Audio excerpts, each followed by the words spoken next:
Subscribe to my channel. 9 ज़िलहज्जा, हज का सबसे बड़ा दिन।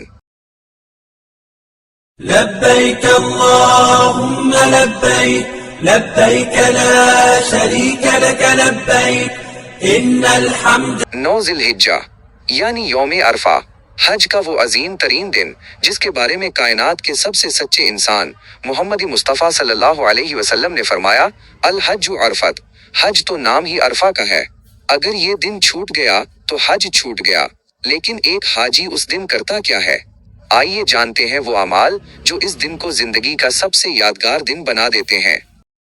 पहला कदम, मीना से अरफात का सफर। 9 ज़िलहज्जा की सुबह जैसे ही सूरज तुलू होता है, लाखों हज्जाज का ये सफेद समंदर मैदान अरफात की तरफ चल पड़ता है।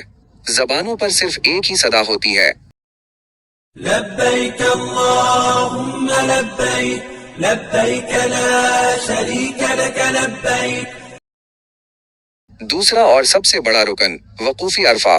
जवाल के बाद से लेकर 10वीं ज़िलहज्जा की फजर तक अरफात की जमीन पर चंद लम्हे गुजारना भी फर्ज है। यहाँ का तरीका क्या है?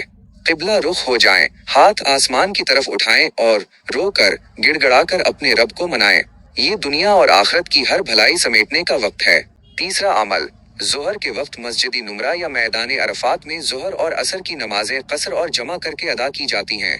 2 रकात जोहर, 2 रकात असर, और उसके बाद शुरू होता है जिक्र का वो तूफान जिसकी मिसाल नहीं मिलती।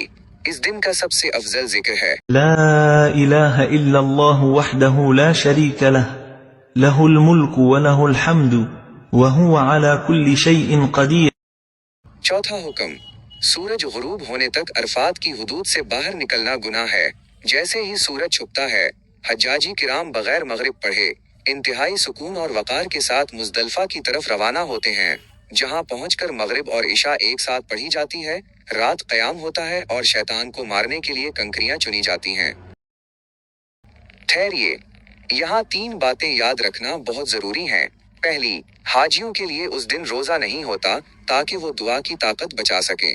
दूसरी, फजूल गुफ्तगू और झगड़ों से बचें। और तीसरी सबसे अहम बात, सोशल मीडिया, रील्स और तस्वीरों में ये कीमती वक्त ज़ाया मत कीजिए। ये रोने और बख्शिश मांगने का दिन है। मुख्तसर ये कि मीना से निकलना, अरफात में ठहरना, नमाजें जमा करना, रोकर दुआ करना और फिर मुजदलफा चले जाना, यही है यौम अरफा। अल्लाह पाक तमाम हज्जाज का हज मबरूर फरमाए, उनकी दुआएं कबूल करे और कमेंट में आमीन लिखने वाले हर शख्स को अपने घर की बार बार हाजिरी नसीब फरमाए। आमीन।